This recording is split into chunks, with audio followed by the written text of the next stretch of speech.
Hello everyone and welcome back to my channel. Today we're going to talk about things to do in Melbourne, Australia. I've been living in Melbourne for about a year now and I've decided to give you all the best things to do if you're a first timer. If you have no idea what to do, here are my favorite things I've done. If you didn't know, Melbourne is in one of the 6 states in Australia, the state of Victoria. It is known as one of the most artsy cities and the second most populous city after Sydney. It has different types of fun things to do everywhere when it comes to historical landmarks to amazing and beautiful animals in the outskirts of town. So let's get started.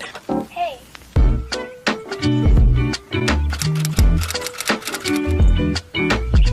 Starting off strong, we're gonna go with CBD, the Central Business District. CBD has plenty of restaurants, bars, cafes, alleyways, a lot of street art where you could do a lot of things. You can also see a lot of old buildings and skyscrapers. One of the main things I love about Melbourne is just going to the historic places of the city. One of those places is Flinders Street. Flinders Street Station is Australia's oldest train station that still works to this day. It is one of the most iconic things to see in Melbourne. Just the main entrance building. You can definitely see some old pictures of how it was before and how it is today, and it is still amazing to see. It is also one of Melbourne's most recognizable landmarks. And even around Flinders Street, you can see a lot of old businesses that are still working to this day. One of them is City Hatters, right next to the station. It is an old vintage shop with high quality hats that they used to wear back in the 1900s. It is so interesting to go inside and just see the pictures, and you can just imagine the history this store has. I just find it so amazing that you just get to immerse yourself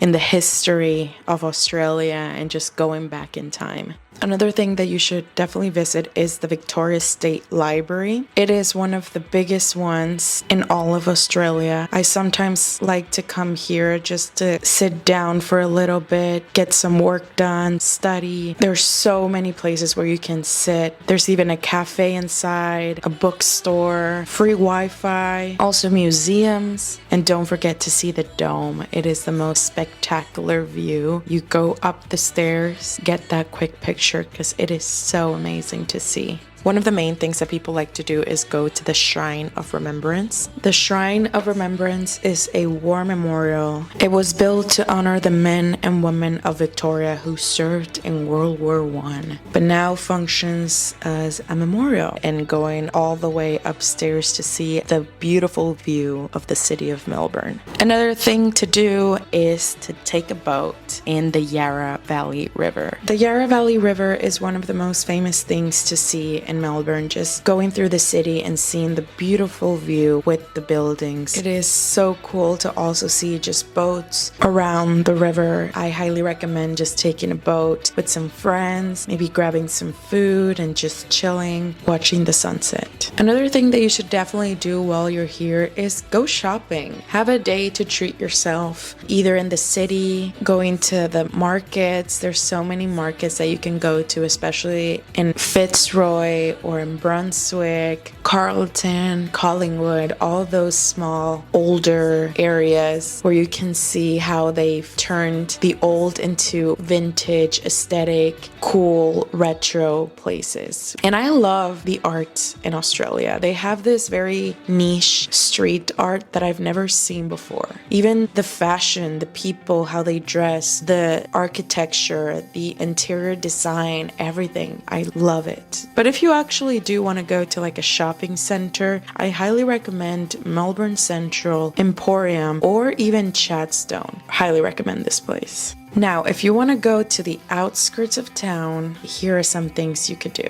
One of my favorite things was going to Puffing Billy. So Puffing Billy Railway is Australia's oldest steam railway that still works to this day. Back in the day, it was used for construction people, but now it's just a great way just to see the ranges, the scenery. You can sometimes even see some animals, people riding their bike. It is so fun. Of course, the best part of it is being able to put your legs out of the cart and seeing the view. Oh my gosh, it is so much fun. Highly recommend. Another thing that you should definitely do is going to the penguin parade. This was so fun for me because I've never seen actual wild penguins in my life. These are little penguins. You get to see them walking from the beach to their hometown in this little island. They usually go after dark. So you have to go either to a tour or the place at 6 p.m. The reason they do that is because they're scared that someone might see them, either a predator or a person. And speaking about the wildlife, let's talk about going to a sanctuary. There are different sanctuaries that you can go to in Australia, even zoos. I prefer to go to sanctuaries just because sanctuaries are supposedly there to help the animals and take them back to the wild. So it's kind of nice to see that they're not captured. I like to go to Moonlit Sanctuary. That's the one that's closest to Melbourne, and you get to see so many crazy animals. If you want to touch a kangaroo, a koala, you get the chance to do it. You can also see a lot of crazy animals that only exist in Australia. So it's very fun to see. So yes, that was everything I've seen in Australia. If you guys have any other things that you recommend for me to do either in Melbourne or Australia, please let me know in the comments below. And if you enjoyed this video, please give it a like, please subscribe, and I'll see you guys in the next video. Thank you and goodbye.